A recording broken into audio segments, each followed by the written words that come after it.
नमस्कार साथियों, triple P I S के श्योर सक्सेस MCQ सीरीज में आपका हार्दिक स्वागत है। आज हम डे 5 के अंदर चैप्टर नंबर 23 से 29 तक के MCQ कंप्लीट करने का प्रयास करेंगे। हमने पिछले 4 लेक्चर के अंदर 22 चैप्टर तक के एम लक्ष्मीकांत बुक के MCQ डिटेल्ड डिस्कशन के साथ कंप्लीट कर लिए। यदि आपने पिछले 4 लेक्चर नहीं देखे हैं तो उन्हें देखने के लिए डिस्क्रिप्शन बॉक्स में दी गई लिंक पर जाकर देख सकते हैं। चलिए आज हम शुरू करते हैं आज के डे 5 के क्वेश्चन नंबर 1 के साथ, जिसमें आपसे पूछा जा रहा है। क्वेश्चन नंबर 1 है संसदीय समितियों के संबंध में आपसे सही कथन पूछा जा रहा है। संसदीय समितियां, उसमें विकल्प नंबर 1 में बोला जा रहा है कि भारत के संविधान में ऐसी समितियों का अलग अलग स्थान एवं संदर्भ में उल्लेख देखने को मिलता है। यानी संविधान के अंदर इन समितियों का उल्लेख देखने को मिलता है। संविधान में ऐसी समितियों के गठन, कार्यकाल तथा कार्यों आदि के संबंध में प्रावधान देखने को मिलता है। तो इसमें यदि हम देखें तो विकल्प नंबर 1 में जो लिखा गया है कि संविधान में ऐसी समितियों का अलग अलग स्थान और संदर्भ में उल्लेख देखने को मिलता है, यह बात बिल्कुल करेक्ट लिखी गई है। जबकि ये जो दूसरी बात लिखी गई है कि संविधान में ऐसी समितियों के गठन, कार्यकाल तथा कार्यों आदि के संबंध में प्रावधान देखने को मिलते हैं, तो यह बात गलत लिखी गई है। संविधान में इस प्रकार का कोई प्रावधान नहीं दिया गया है कि वो समितियों की सदस्य संख्या कितनी होगी, कार्यकाल क्या होगा, उनके कार्य क्या होंगे। तो इसलिए यह तो विकल्प गलत हो गया। इस प्रकार से यदि हम अपने उत्तर की तरफ चलेंगे तो सही कथन ढूंढना था। ट्रू 2 गलत है, 2 गलत है, तो ऑप्शन नंबर ए ही इसका सही आंसर होना चाहिए। जो समितियों के गठन, कार्यकाल और कार्यों, इसके संबंध में जो भी प्रावधान किए गए हैं, वो दोनों सदनों के जो नियम होते हैं उनके माध्यम से इनकी कार्यप्रणाली का संचालन होता है। आगे चलेंगे आज के क्वेश्चन नंबर 2 की तरफ। इसमें हमसे पूछा गया है लोक लेखा समिति के संदर्भ में गलत कथन। सबसे पहले हमें ये देखना है कि पूछा क्या गया है। तो गलत कथन पूछा गया है, इसका चयन करना है। पहला ऑप्शन बोल रहा है कि इसका गठन भारत सरकार अधिनियम 1935 के अंतर्गत पहली बार हुआ, विकल्प 1। विकल्प 2 में कहा गया है कि वर्तमान में इसकी सदस्य संख्या 22 है। यदि हम देखें तो जो पहला विकल्प दिया गया है यह हमसे बता रहा है कि इसका गठन भारत सरकार अधिनियम 1935 के अंतर्गत पहली बार हुआ। यह बात बिल्कुल गलत लिखी गई है। इसका गठन सबसे पहले भारत सरकार अधिनियम 1919 के तहत सर्वप्रथम 1921 में हुआ था। भारत सरकार अधिनियम 1919 था, लेकिन गठन इसका सबसे पहले 1921 में हुआ था। पहली बात आपको ये समझनी है यहाँ पर। इसके अलावा जो सदस्य संख्या बताई जा रही है यह 22, ये बिल्कुल करेक्ट लिखा हुआ है, क्योंकि इसमें 15 प्लस 7, इसका मतलब है 15 सदस्य लोकसभा से और 7 सदस्य राज्यसभा से इसके मेंबर होते हैं। इनका जो कार्यकाल होता है सदस्यों का वो 1 साल का होता है। 1 ईयर का टेन्योर होता है इनका। प्रत्येक वर्ष इनका गठन किया जाता है। और एक जो फैक्ट है जो आपको जानना चाहिए वो यह है कि इन समितियों में मंत्रिमंडल के जो सदस्य हैं उनको इसका सदस्य नहीं बनाया जाता, यानी कि मंत्री कोई भी इसका सदस्य नहीं हो सकता है। इस प्रकार से यदि हम देखें जो गलत कथन हमें देखना था, तो विकल्प नंबर 2 सही लिखा हुआ है, तो यह आंसर नहीं है, यह भी नहीं है, यह भी नहीं है। तो इसका आंसर आपको मिलेगा ऑप्शन नंबर ए, यानी कि इसका गठन भारत सरकार अधिनियम 1935 के अंतर्गत पहली बार हुआ था। यह बात गलत लिखी हुई है। हमने आपको बताया कि इसका गठन भारत सरकार अधिनियम 1919 के तहत 1921 में हुआ था। आगे चलेंगे, जिसमें हमसे पूछा गया है क्वेश्चन नंबर 3 के अंदर प्राक्कलन समिति के संदर्भ में। प्राक्कलन समिति यानी एस्टीमेट कमेटी।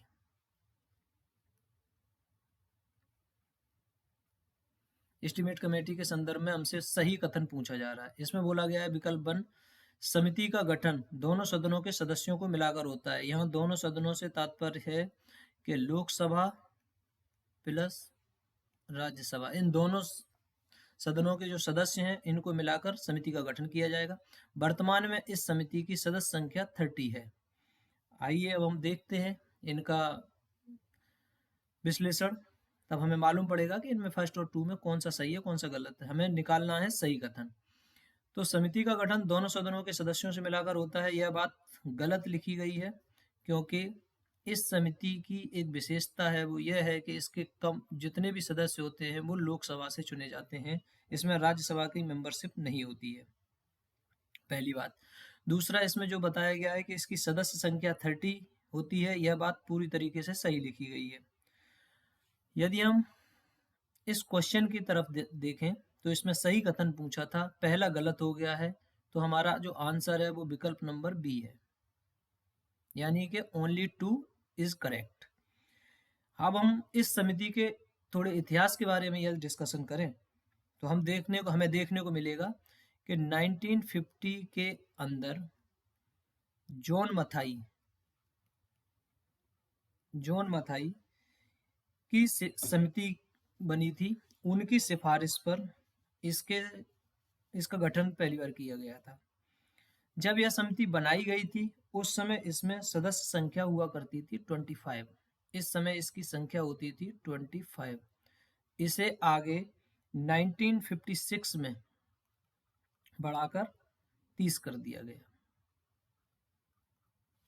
इस प्रकार से हम देखते हैं कि प्राक्कलन समिति कार्य कर रही है वर्तमान में 30 सदस्य के साथ। लोकसभा के ही सदस्य होते हैं, राज्यसभा की मेंबरशिप इसमें नहीं होती है।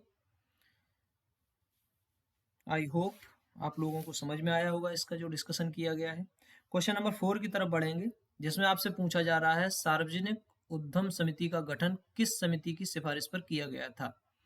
तो इसमें पहली समिति बताई गई है जॉन मैथाई समिति, दूसरी कृष्ण मेनन समिति, तीसरी संथानम समिति, चौथी मोरारजी देसाई समिति। जॉन मथाई समिति, जैसा मैंने अभी हाल ही में डिस्कस किया कि 1950 में इनकी जॉन मथाई समिति की सिफारिश के आधार पर एस्टीमेट कमेटी का गठन किया गया था, जबकि कृष्ण मेनन समिति की सिफारिश पर 1964 में पहली बार सार्वजनिक उद्यम समिति का गठन किया गया था। तो इस प्रकार से इस विकल्प का ये जो विकल्प बी है यही इस क्वेश्चन का आंसर है, राइट आंसर। सार्वजनिक उद्यम समिति का गठन किस समिति की सिफारिश पर हुआ, तो कृष्ण मेनन समिति की सिफारिश पर 1964 में हुआ पहली बार। इसके संदर्भ में भी जो जानकारी है वो ये है कि ये जब पहली बार गठित हुई थी तो इसमें तब 15 सदस्य हुआ करते थे, जिसमें 10 + 5 था, यानी 10 लोकसभा से थे और 5 राज्यसभा से थे। वर्तमान में जो सदस्य संख्या है इसकी वो 22 है, जो कि 15 + 7 लोक लेखा समिति की तरह ही है, लोकसभा प्लस राज्यसभा। इस प्रकार से हम देखते हैं कि जो हमने 3 समितियों के बारे में जो डिस्कशन किया, लोक लेखा समिति, प्राक्कलन समिति और सार्वजनिक उद्यम समिति, ये तीनों ही वित्तीय समितियां हैं संसद की और इनका गठन प्रतिवर्ष होता है। आगे बढ़ेंगे और हम देखेंगे क्वेश्चन नंबर 5, जिसमें आपसे पूछा जा रहा है विभागीय स्थायी समितियों के संदर्भ में सही कथन का चयन करना है। जितने भी विभाग जो कार्य करते हैं संसद के, उनकी स्थायी समितियां होती हैं जिनका कार्य विधिक कार्यवाही में सहयोग करना है, तो उनके संदर्भ में हमें सही कथन का चयन करना है। इसमें बोला गया है इन समितियों का प्रमुख उद्देश्य कार्यपालिका को संसद के प्रति उत्तरदायी, जो उत्तरदायी लिखा हुआ है, उत्तरदायी बनाना है। कार्यपालिका कौन, यानी मंत्रिपरिषद को किसके प्रति, संसद के प्रति उत्तरदायी बनाना है। यह उत्तरदायित्व कैसे निर्धारित करते हैं, कार्यपालिका से क्वेश्चन पूछकर, कार्यपालिका की कार्यवाही की जांच कर, कार्यपालिका की कार्यवाही का विश्लेषण कर, ये समितियां कार्यपालिका को संसद के प्रति उत्तरदायी बनाने का प्रयास करती हैं। दूसरा कथन बोल रहा है कि इसमें प्रत्येक स्थायी समिति की सदस्य संख्या जो होती है वो 31 होती है, यानी 31 होती है। तो यह पहली बात बिल्कुल सही लिखी है, और जो दूसरी बात लिखी हुई है वो भी बिल्कुल सही लिखी हुई है कि इसमें 31 सदस्य संख्या होती है। तो इस प्रकार से यदि हम इस क्वेश्चन के आंसर की तरफ जाएंगे तो इसका आंसर होना चाहिए सी, जो कि है विकल्प 1 और 2। यानी पहला विकल्प भी सही बोल रहा है कि ये समितियां संसद के प्रति उत्तरदायित्व को बढ़ावा देती हैं और इनकी जो सदस्य संख्या है वो 31 होती है। वर्तमान में जो स्थायी समितियों की स्थिति है वो 24 स्थायी समितियां हमें देखने को मिलती हैं, जिसमें 8 जो समितियां हैं वो राज्यसभा के अंतर्गत काम करती हैं और 16 समितियां लोकसभा के अंतर्गत काम करती हैं। तो अब हम आगे बढ़ेंगे और हमसे आगे क्वेश्चन पूछा जा रहा है, संसदीय समूह यानी पार्लियामेंट्री ग्रुप का पदेन अध्यक्ष यानी ex officio of Indian parliamentary group, ex officio हमें बताना है। यहाँ एक्स ऑफिसियो से तात्पर्य ये होता है कि जिस पद पर यानी कोई पदधारी उस समय उस किसी समूह की अध्यक्षता कर रहा होता है। जैसे उदाहरण के लिए यदि हम कहें तो नीति आयोग की अध्यक्षता प्रधानमंत्री के द्वारा एक्स ऑफिसियो के रूप में की जाती है। क्वेश्चन नंबर 6 में आपसे पूछा जा रहा है, संसदीय समूह का पदेन अध्यक्ष कौन होता है? तो इसमें आपसे बहुत बताया गया है कि लोकसभा अध्यक्ष, प्रधानमंत्री, लोकसभा का उपाध्यक्ष और राज्यसभा का उपसभापति। तो संसदीय समूह है तो आपको सीधे विदाउट एनी कंफ्यूजन लोकसभा अध्यक्ष की तरफ जाना चाहिए। संसदीय समूह जो होता है इसका मुख्य कार्य यदि हम देखें तो भारतीय संसद और जो अन्य देशों की संसद होती है, बाहर की संसद, उनके साथ कम्युनिकेशन करने के लिए, विचारों के आदान प्रदान के लिए, संसदीय प्रणाली को बढ़ावा देने के लिए और कई भी महत्वपूर्ण कार्यों के संदर्भ में सूचनाओं का आदान प्रदान, दोनों में आपस में विचारों का आदान प्रदान, ये सब संसदीय समूह के कार्य हैं। इस प्रकार से इसका संसदीय समूह का पदेन अध्यक्ष हो गया लोकसभा अध्यक्ष। आगे बढ़ेंगे क्वेश्चन नंबर 7 की तरफ, जिसमें आपसे पूछा जा रहा है कि उच्चतम न्यायालय के न्यायाधीशों की संख्या में वृद्धि की शक्ति किसके पास है? यानी उच्चतम न्यायालय में जो न्यायाधीशों की संख्या है उसे कौन बढ़ा सकता है? ऑप्शन नंबर ए बोल रहा है राष्ट्रपति, ऑप्शन बी बोल रहा है भारत के मुख्य न्यायाधीश और सी पार्लियामेंट और डी राज्यसभा। तो जैसा कि आप लोगों को जानकारी होगी कि उच्चतम न्यायालय यानी सुप्रीम कोर्ट के जो न्यायाधीशों की संख्या है इसका निर्धारण पार्लियामेंट के द्वारा किया जाता है, यानी संसद के द्वारा किया जाता है। ये फैक्चुअल क्वेश्चन, इसमें आपको बस याद रखना है कि पार्लियामेंट के द्वारा उच्चतम न्यायालय के न्यायाधीशों की संख्या में वृद्धि की शक्ति प्राप्त है। इसको आपको याद रखने की जरूरत है क्योंकि उच्चतम न्यायालय के लिए पार्लियामेंट है लेकिन उच्च न्यायालय के लिए कोई दूसरी संस्था है। आगे देखेंगे, क्वेश्चन है आपका, उसको डिस्कस करेंगे। आगे नेक्स्ट क्वेश्चन की तरफ मूव करेंगे। उसमें पूछा गया है संविधान के लागू होने के समय उच्चतम न्यायालय में न्यायाधीशों की कुल संख्या कितनी थी? यानी जब संविधान लागू हुआ था उस समय उच्चतम न्यायालय में न्यायाधीशों की संख्या कितनी थी? विकल्प में है 8 है, 14 है, 10 है, 12 है। यह भी एक फैक्चुअल क्वेश्चन है। इसमें आपको बता दें कि उस समय 8 न्यायाधीश हुआ करते थे, जो कि 1 + 7, ये एक हो गया CJI, chief justice of India, और 7 अन्य न्यायाधीश। यदि हम वर्तमान में देखें, वर्तमान में सुप्रीम कोर्ट के अंतर्गत जो न्यायाधीशों की संख्या है वो है 34, 1 + 33। यह जो 34 जो संख्या की गई है ये 2019 में निर्धारित की गई है और ये जो 34 तक जो संख्या पहुंची है ये 6वीं बार संशोधन के माध्यम से 34 तक पहुंचे। जैसे 8 के बाद बढ़ा के कुछ और संख्या की गई, उसके बाद फिर और की गई, तो ऐसे 34 तक जब हम पहुंचे हैं तो यह संख्या 6वीं बार संशोधन के माध्यम से पहुंची है।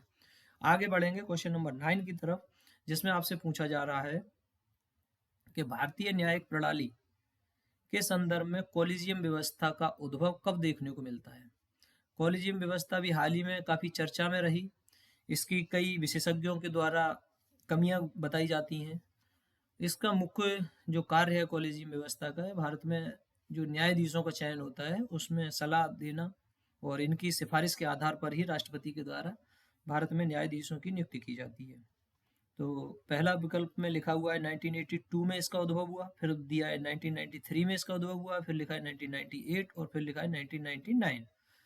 यदि हम इस पे देखें तो जो जजेस केसेस के नाम से जो केस मशहूर हुए हैं, उसमें 1982 के अंतर्गत फर्स्ट जजेस केस आया था। फर्स्ट जजेस केस आया था 1982 के अंदर। इसमें बताया गया था कि जो राष्ट्रपति हैं उन्हें उच्चतम न्यायालय के न्यायाधीश से सलाह के बाद जो सिफारिश की जाएगी उसके आधार पर न्यायालय में न्यायाधीशों की नियुक्ति करना है। लेकिन इस केस में सुप्रीम कोर्ट ने अपना जो निर्णय दिया था वो ये बताया था कि यहाँ सलाह से संदर्भ मात्र परामर्श से है, सहमति से नहीं। उसके बाद जब 1993 में सेकंड जजेस केस आया तो इसमें न्यायालय ने अपने निर्णय को फर्स्ट जजेस केस के निर्णय को यहाँ पे पलटते हुए कहा कि यहाँ परामर्श का मतलब सहमति प्रकट करना है, यानी जो न्यायाधीश की न्यायाधीशों के समूह के द्वारा जो भी सलाह दी जा रही है वह राष्ट्रपति को मानना चाहिए। लेकिन यहाँ पे यह बात भी बताई गई कि जो मुख्य न्यायाधीश हैं भारत के, वो जो सलाह देंगे वो दो वरिष्ठ न्यायाधीशों की सलाह पर देंगे। दो वरिष्ठ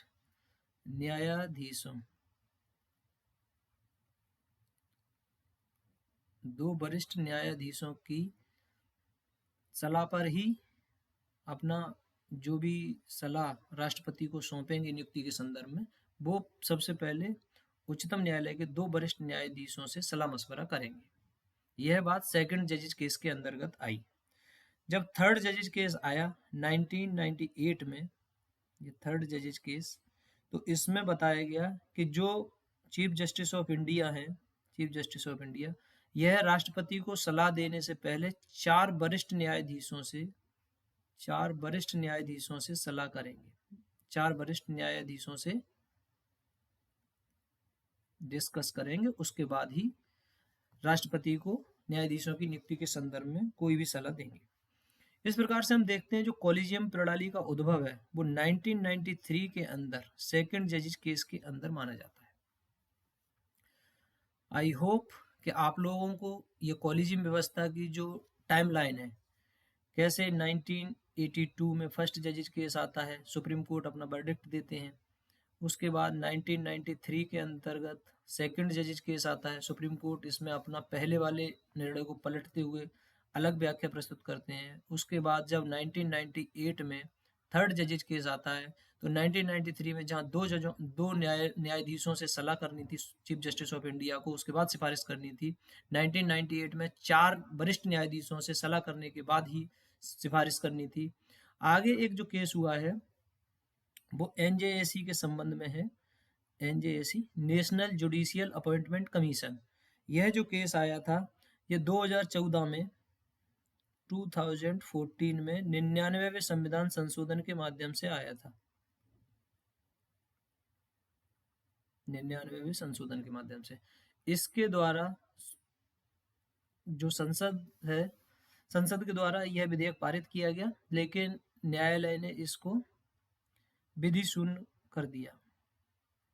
ये इसमें जो प्रावधान किए गए थे, एक जो कमीशन बनाना था जो न्यायाधीशों की नियुक्ति के संबंध में, हस्तांतरण के संबंध में सिफारिश करता। इसमें न्यायपालिका और कार्यपालिका दोनों की भागीदारी की गई थी, लेकिन न्यायालय ने इसको निरस्त कर दिया। इसे फोर्थ जजेस केस के रूप में जाना जाता है।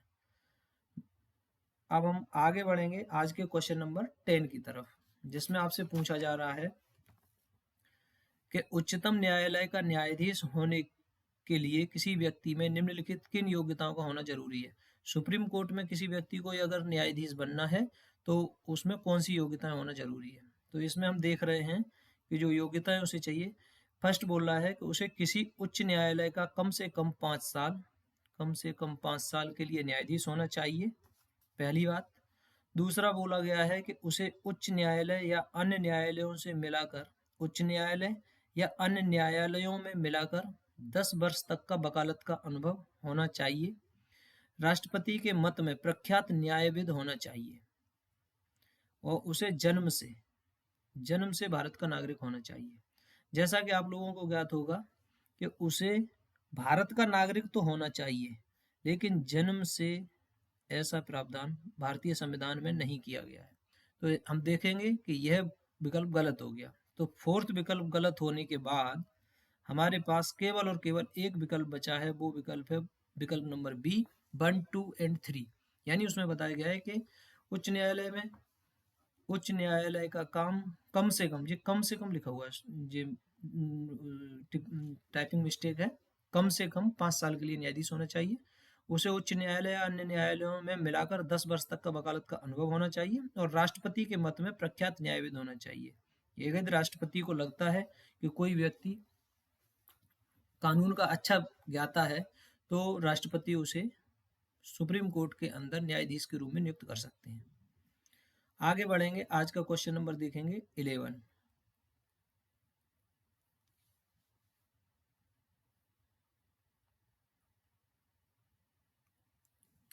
क्वेश्चन नंबर 11 में आपसे पूछा जा रहा है कि राष्ट्रपति के आदेश के द्वारा उच्चतम न्यायालय के न्यायाधीश को किन आधारों पर हटाया जा सकता है। उच्चतम न्यायालय के न्यायाधीश को किन आधारों पर हटाया जा सकता है। पहला तो आपको यहाँ क्वेश्चन में एक आंसर मिल रहा है कि उच्चतम न्यायालय के न्यायाधीशों को किसके द्वारा हटाया जा सकता है, तो वो है राष्ट्रपति के आदेश के द्वारा। अब आधार क्या है, संविधान में वर्णित है, तो इसलिए हमें देखना पड़ेगा कि दुर्व्यवहार और सिद्ध कदाचार। तो संविधान में इन दोनों के संदर्भ में प्रावधान लिखे गए हैं कि यदि उच्चतम न्यायालय के किसी न्यायाधीश को दुर्व्यवहार और सिद्ध कदाचार के संदर्भ में दोषी पाया जाता है तो संसद के द्वारा पारित प्रस्ताव के माध्यम से राष्ट्रपति उच्चतम न्यायालय के न्यायाधीश को हटाने का आदेश पारित कर सकते हैं। तो ये दोनों ही आधार हैं जिनके आधार पर उच्चतम न्यायालय के न्यायाधीश को हटाया जा सकता है। यह विकल्प सी 1 और 2। न्यायाधीशों को हटाने का जो आधार है, यह तो दोनों पॉइंट संविधान में वर्णित हैं, लेकिन जो प्रोसीजर है इसका उल्लेख हमें संविधान में नहीं मिलता है, संविधान में नहीं मिलता है। इसीलिए संसद के द्वारा 1968 में न्यायाधीश जांच अधिनियम बनाया गया। यहाँ मैं लिख दे रहा हूँ, न्यायाधीश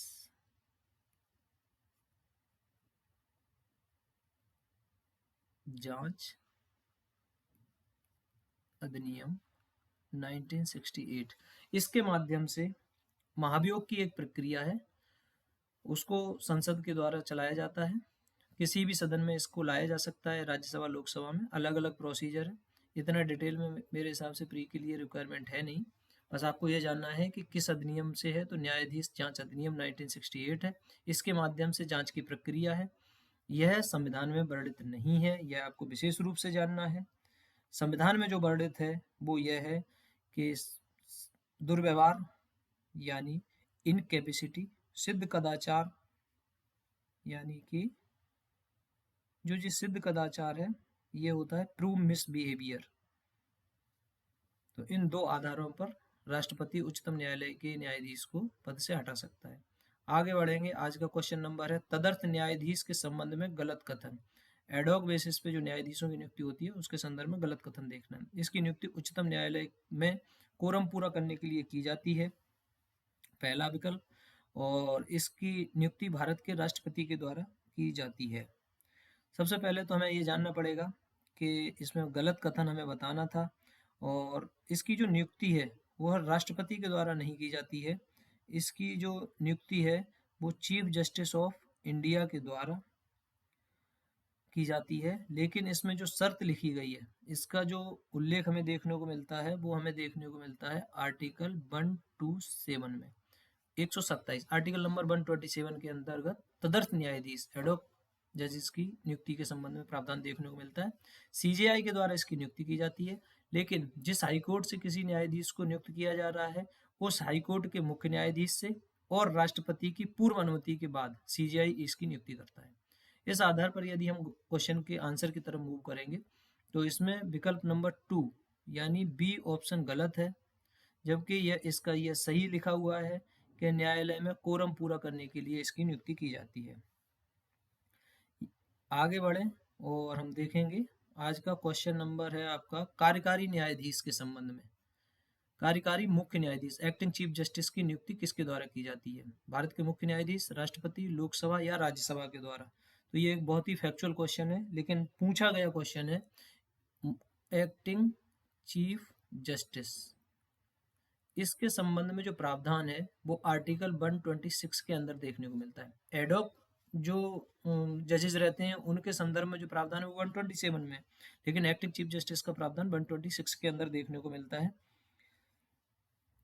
जब ऐसी स्थिति उत्पन्न हो जाए कि सीजेआई या तो उपस्थित हो, अनुपस्थित हो या उसका पद रिक्त हो जाए, या वह किसी अन्य कारण से अपने पद के कर्तव्यों का निर्वहन करने में असमर्थ हो, तब ऐसी स्थिति में राष्ट्रपति एक्टिंग चीफ जस्टिस की नियुक्ति करता है। तो इस हिसाब से क्वेश्चन नंबर 13 का आंसर हो जाएगा बी। आगे बढ़ेंगे और हम आज का क्वेश्चन नंबर देखेंगे 14, जिसमें पूछा गया है उच्चतम न्यायालय के किसी न्यायाधीश को उसके पद से हटाने की प्रक्रिया संविधान के किस अनुच्छेद के तहत है। उच्चतम न्यायालय के किसी न्यायाधीश को उसके पद से हटाने की प्रक्रिया संविधान के किस अनुच्छेद के तहत वर्णित है।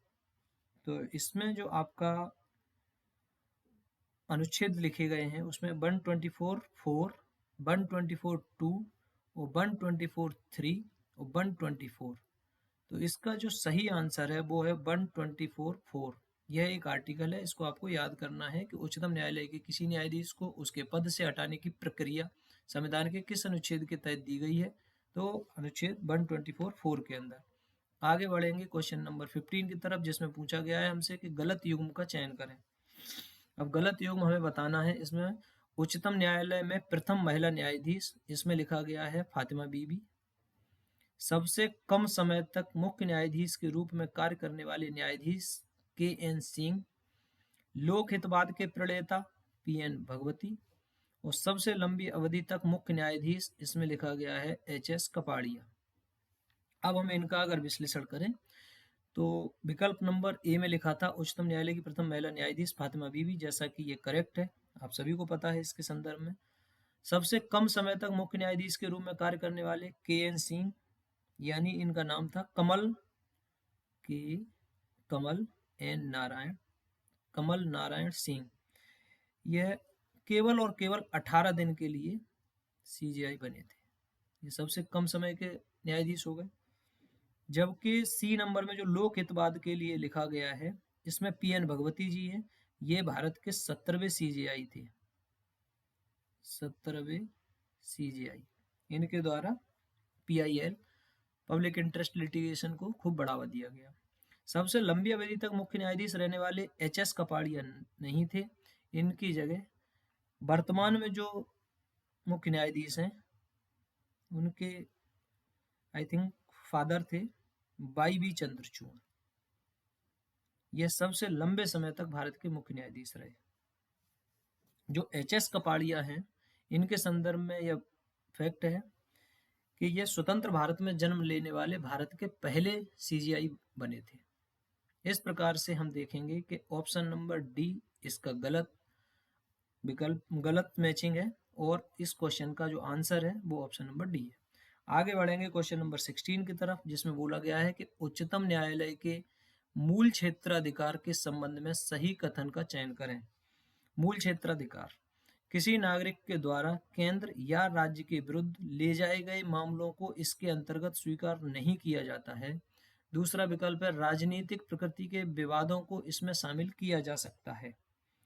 हम पहले आपको बताएंगे कि मूल क्षेत्राधिकार के संदर्भ में जो भारतीय संविधान का आर्टिकल है 131, इसके अंदर मूल क्षेत्राधिकार के संदर्भ में प्रावधान देखने को मिलता है।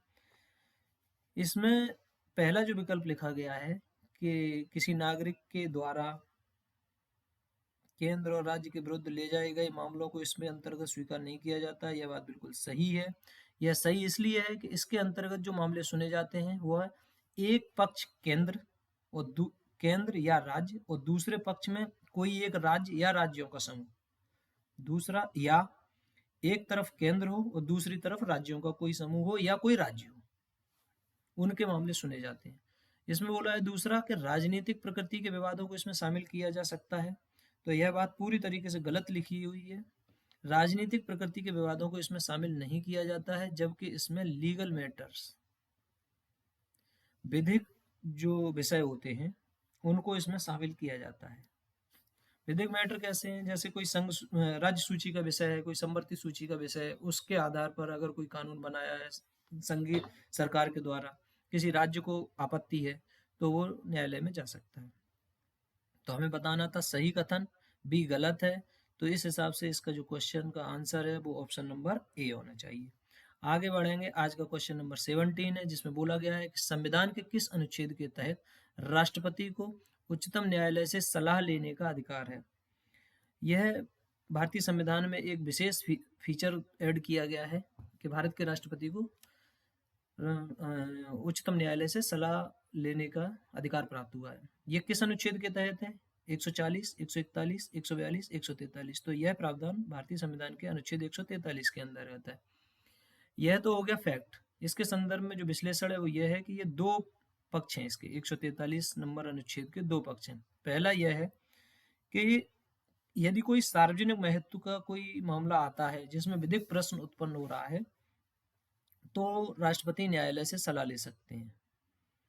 इस वाले प्रावधान के अंदर सुप्रीम कोर्ट राष्ट्रपति को सलाह देने से मना कर सकता है। जबकि जो दूसरा वाला पहलू है इस संदर्भ में वह है कि जैसे भारत के स्वतंत्र होने से पहले की कोई संधि है, समझौता है, उस पर कोई प्रश्न चिन्ह खड़ा हुआ है या उससे संबंधित कोई विवाद उत्पन्न हुआ है तो राष्ट्रपति को उच्चतम न्यायालय से सलाह लेने का अधिकार प्राप्त है। इस संदर्भ में सुप्रीम कोर्ट को अपना मत देना अनिवार्य है। यहाँ पर मत देना अनिवार्य नहीं, मत देना यहाँ अनिवार्य नहीं है और यहाँ पर मत देना अनिवार्य है। लेकिन यहाँ आपको यह विशेष रूप से ध्यान रखना है कि इन दोनों ही मामलों में उच्चतम न्यायालय के द्वारा यानी सुप्रीम कोर्ट के द्वारा जो सलाह दी जाएगी वो केवल और केवल सलाहकारी होगी, राष्ट्रपति के लिए बाध्यकारी नहीं होगी, सलाहकारी होगी, बाध्यकारी नहीं होगी। इस हिसाब से आपने देखा कि राष्ट्रपति को उच्चतम न्यायालय सलाह लेने का अधिकार है 143 के तहत। दो पहलू हैं, अगर कोई सार्वजनिक महत्व का मामला आता है तो न्यायालय अपना मत दे भी सकता है, नहीं दे सकता है। यदि कोई पूर्व संधि समझौता से संबंधित कोई मामला है तो सुप्रीम कोर्ट को मत देना अनिवार्य है, लेकिन दोनों मामलों में सुप्रीम कोर्ट की जो सलाह रहेगी वो सलाहकारी रहेगी, बाध्यकारी नहीं है राष्ट्रपति के ऊपर। आगे बढ़ेंगे क्वेश्चन नंबर 18 की तरफ। इसमें पूछा गया है अभिलेख न्यायालय के संदर्भ में उच्चतम न्यायालय की शक्तियों का परीक्षण कीजिए। इसमें आपको पहला विकल्प कह रहा है कि उच्चतम न्यायालय की कार्यवाही और उसके फैसले अभिलेख के रूप में रखे जाएंगे यानी रिकॉर्ड के रूप में रखे जाएंगे। न्यायालय की अवमानना पर दंडित करने का अधिकार है। तो इस संदर्भ में यदि हम देखें कोर्ट ऑफ रिकॉर्ड, ये जो कोर्ट ऑफ रिकॉर्ड है इसका आर्टिकल 129 में वर्णन देखने को मिलता है।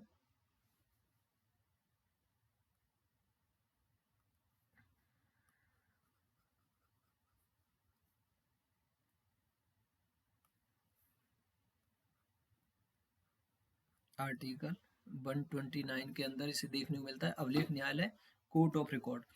पहली जो बात लिखी गई है, पहला पॉइंट लिखा गया है कि उच्चतम न्यायालय की कार्यवाही एवं उसके फैसले अभिलेख के रूप में यानी रिकॉर्ड के रूप में रखे जाएंगे और न्यायालय के अवमानना पर दंडित करने का अधिकार होगा। दोनों ही बातें बिल्कुल करेक्ट लिखी गई हैं। तो इस संदर्भ में यदि हम आंसर की तरफ चलें तो ये आंसर होना चाहिए बोथ 1 and 2, यानी पहला भी सही है और दूसरा भी सही है। आगे बढ़ने से पहले हम आपको बताएं कि ये जो अवमानना का मामला है यह अवमानना दो रूपों में होती है। अवमानना दो रूपों में होती है, एक सिविल और एक आपराधिक। सिविल होती है यदि न्यायालय का कोई आदेश मानने से मनाही कर दी जाए, और आपराधिक होती है कोई ऐसा लेख जिसके माध्यम से न्यायालय का जो स्तर है, न्यायालय की जो वैल्यू है वो गिरती हो और न्यायालय की अवमानना हो रही हो। आगे बढ़ेंगे क्वेश्चन नंबर 19 की तरफ। किस अनुच्छेद के तहत उच्चतम न्यायालय को पुनरावलोकन यानी रिव्यू की शक्ति प्राप्त है? फैक्चुअल क्वेश्चन है, इसमें आपको बहुत कुछ समझने की जरूरत नहीं है। 136, 138, 137, 139, इसका जो आंसर है वो है 137। आर्टिकल 137 के अंतर्गत उच्चतम न्यायालय को पुनरावलोकन की शक्ति प्राप्त है। आपका होमवर्क यह है 136, 138 और 139 में किससे संबंधित है ये आपको कमेंट सेक्शन में हमको लिख के बताना है। आगे बढ़ेंगे क्वेश्चन नंबर 20 की तरफ। संघ सूची में समाविष्ट किसी विषय के संबंध में भारत के उच्चतम न्यायालय के क्षेत्राधिकार को बढ़ाने का अधिकार किसे प्राप्त है। जैसे संघ सूची में जो विषय समाविष्ट है, उसमें से किसी विषय के संबंध में भारत के उच्चतम न्यायालय का क्षेत्राधिकार बढ़ाने का अधिकार किसे प्राप्त है, यह आपसे क्वेश्चन में पूछा गया है। तो इस संबंध में जो प्रावधान है वो हमें आर्टिकल 138 के अंतर्गत देखने को मिलते हैं। लो, एक आंसर तो आपको यहीं से मिल गया। 138 के अंतर्गत देखने को मिलते हैं। इसमें अधिकार किसे प्राप्त है, क्या ये राष्ट्रपति को प्राप्त है, या राज्यसभा को, या लोकसभा को, या पार्लियामेंट को। तो आपको आंसर जो है इस क्वेश्चन का वो है पार्लियामेंट। पार्लियामेंट को यह अधिकार प्राप्त है। आगे हम बढ़ेंगे क्वेश्चन नंबर 21 की तरफ, जिसमें आपसे पूछा जा रहा है भारतीय संविधान में सर्वोच्च न्यायालय से परामर्श का क्षेत्राधिकार किस देश के संविधान से लिया गया है। मैंने आपको बताया ना 143 के अंतर्गत जो भारतीय संविधान में राष्ट्रपति को सलाह लेने का जो अधिकार प्राप्त है वो किस देश के संविधान से लिया गया है। तो आपका जो आंसर है वो है इसका कनाडा के संविधान से हमने यह वाला प्रावधान लिया है। आगे बढ़ेंगे और हम देखेंगे आज का क्वेश्चन नंबर 22। जैसा कि आप लोगों को पता है कि हमारी जो मेंटरशिप का प्रोग्राम चल रहा है, इसके अंतर्गत हम आज 5th लेक्चर ले रहे हैं। हमारी आप लोगों से यही एक्सपेक्टेशन रहती है कि आप लोग मन लगाकर अच्छे से पढ़ें और जो भी लेक्चर लिए जा रहे हैं उनका ध्यानपूर्वक सुनें और पढ़ाई का आनंद लें। साथ ही साथ यदि आपको ये हमारा प्रोग्राम पसंद आ रहा है तो आप उसे ज़्यादा से ज़्यादा अपने दोस्तों के साथ शेयर करें, हमारे चैनल को सब्सक्राइब करें और कमेंट करें, और हमारे चैनल जो भी पसंद आ रहा है उसे लाइक करें। आगे बढ़ेंगे क्वेश्चन नंबर 22 की तरफ, जिसमें आपसे पूछा जा रहा है भारत के राज्य क्षेत्र में सभी सिविल और न्यायिक प्राधिकारी उच्चतम न्यायालय की सहायता में कार्य करेंगे, यह प्रावधान किस अनुच्छेद के अंतर्गत है। यह बोला जा रहा है कि उच्चतम न्यायालय की सहायता में कार्य करेंगे सभी सिविल और न्यायिक प्राधिकारी। इसका कौन सा आर्टिकल है। तो यह भी एक फैक्चुअल क्वेश्चन है। इसमें आर्टिकल दिए गए हैं 141, 142, 143, 43 मैंने आपको बता ही दिया है। 41 और 42 के संदर्भ में आप हमें कमेंट सेक्शन में बताएंगे और इसका जो आंसर है वो है 144। आगे बढ़ेंगे, आज का क्वेश्चन नंबर 23 देखेंगे। इसमें आपसे पूछा जा रहा है न्यायिक समीक्षा के सिद्धांत की उत्पत्ति एवं विकास सर्वप्रथम कहाँ हुआ। न्यायिक समीक्षा तो आप सभी लोगों ने मुझे लग रहा है पढ़ा होगा। यदि आप पॉलिटी का सेक्शन पढ़े हुए हो उसके बाद इस सीरीज को सॉल्व कर रहे हो, तो इसमें जो आंसर है वो अमेरिका है। अमेरिका के संविधान से न्यायिक समीक्षा के सिद्धांत की उत्पत्ति सर्वप्रथम होती है अमेरिका में। अब अमेरिका में यह कब देखने को मिला, तो एक 1803 का एक केस आया था वहां पर अमेरिका के अंदर, मार्बरी वर्सेस मेडिसन का मामला, उसमें न्यायिक समीक्षा के सिद्धांत को देखा गया।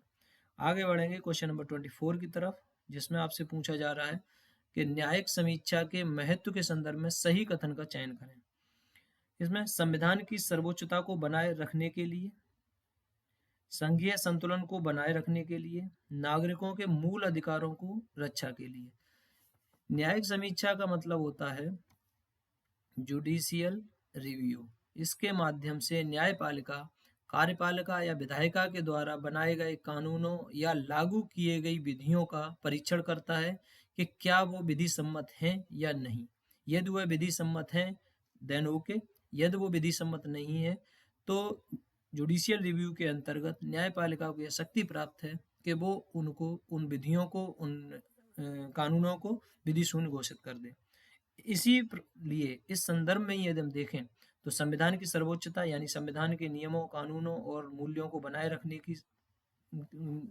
में न्यायिक समीक्षा महत्वपूर्ण है, संघीय संतुलन को बनाए रखने में महत्वपूर्ण है और नागरिकों के मूल अधिकारों की रक्षा के लिए महत्वपूर्ण है। तो इसलिए इस क्वेश्चन का जो आंसर होना चाहिए वो विकल्प डी। आगे बढ़ेंगे, इसमें नवीं अनुसूची को भारतीय संविधान के किस संशोधन के माध्यम से जोड़ा गया। नवीं अनुसूची हमेशा चर्चा में रहती है, इसको किस संशोधन के माध्यम से जोड़ा गया है। तो आपको क्या ये 42वां या 44वां या दूसरा संविधान संशोधन या पहला, तो इसका जो सही विकल्प है वो है पहला संविधान संशोधन 1951। यह 1951 का संविधान संशोधन है। 44वां और 42वां हम बता चुके हैं आपको डिटेल में। तो इसमें पहले संविधान संशोधन 1951 के द्वारा 9वीं अनुसूची जोड़ी गई थी। इसको जोड़ने की जरूरत क्यों पड़ी थी?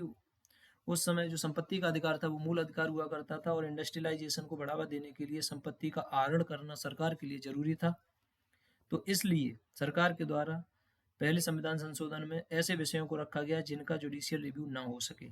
लेकिन वर्ष 2007 के आईआर कोएल्हो मामला जो आया, आईआर कोएल्हो, इस मामले के अंदर सुप्रीम कोर्ट ने कहा है कि 9वीं अनुसूची की भी समीक्षा हो सकती है। साथ ही साथ न्यायालय के द्वारा एक कट ऑफ डेट रखी गई 24 अप्रैल 1973 के बाद जो भी विषय 9वीं अनुसूची के अंतर्गत रखे जाएंगे उनकी न्यायिक समीक्षा हो सकेगी। आई होप आपको ये बात समझ में आई होगी।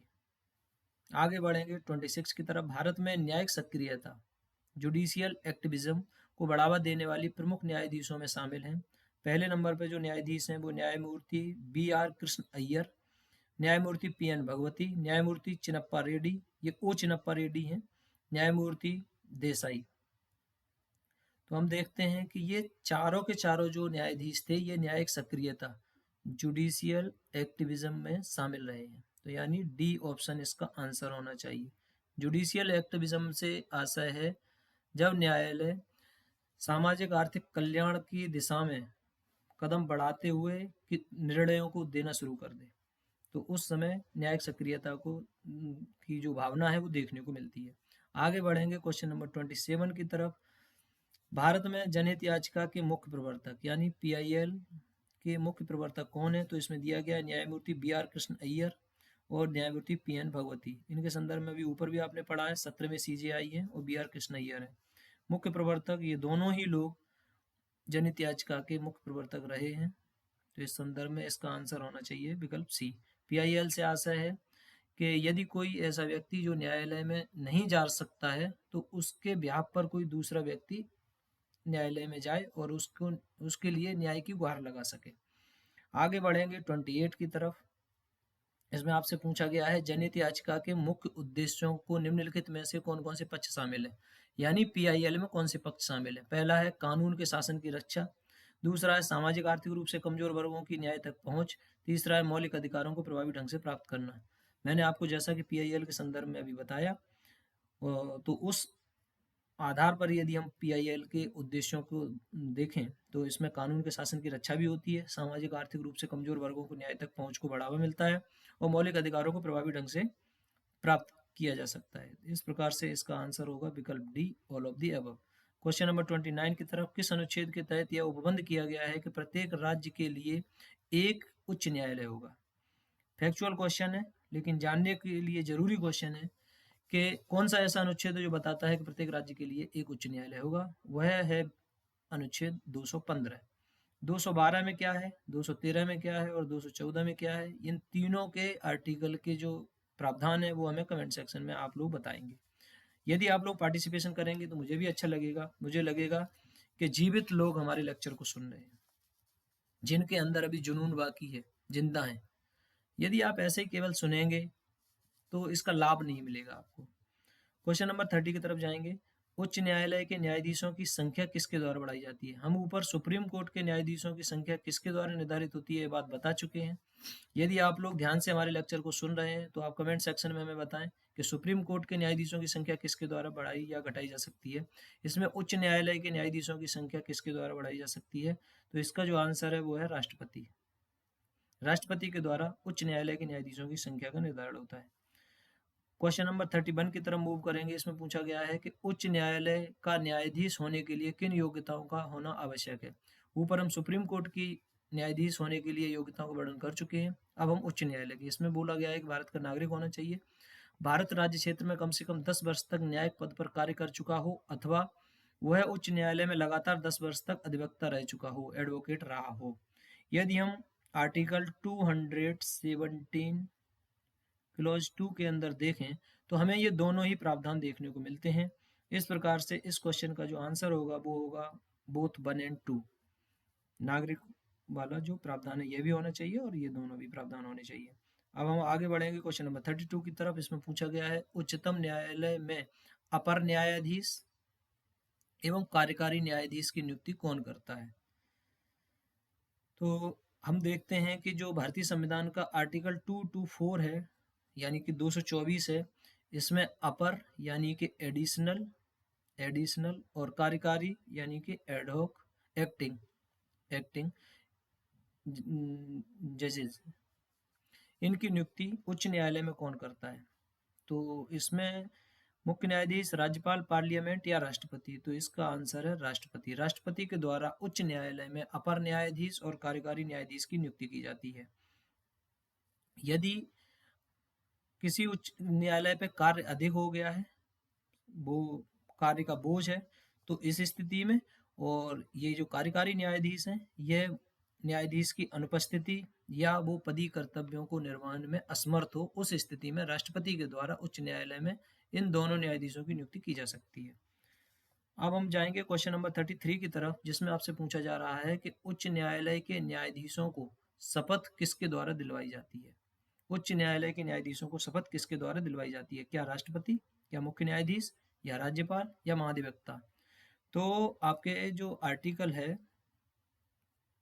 219, इसके अंतर्गत प्रावधान है कि राज्यपाल के द्वारा या राज्यपाल के द्वारा नामित किसी व्यक्ति के द्वारा उच्च न्यायालय के नियुक्त न्यायाधीशों को शपथ दिलवाई जाएगी पद ग्रहण से पूर्व।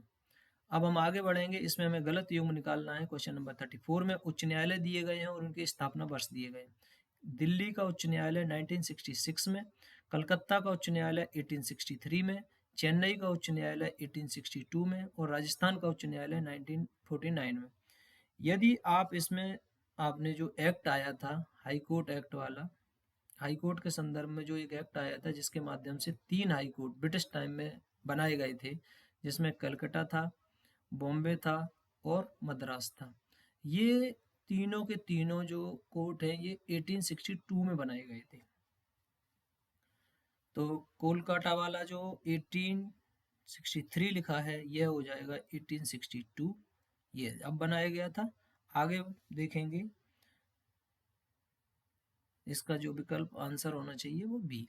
लास्ट क्वेश्चन, किसी उच्च न्यायालय के क्षेत्राधिकार को संघ राज्य क्षेत्र के संबंध में विस्तृत करने या कम करने का अधिकार किसके पास है? किसी उच्च न्यायालय में, जैसे मान लो चेन्नई मद्रास का जो उच्च न्यायालय है, उसमें अगर अंडमान का क्षेत्र है, यदि वो नहीं होता और उसे ऐड करना है, तो उस संदर्भ में प्रावधान कौन कर सकता है?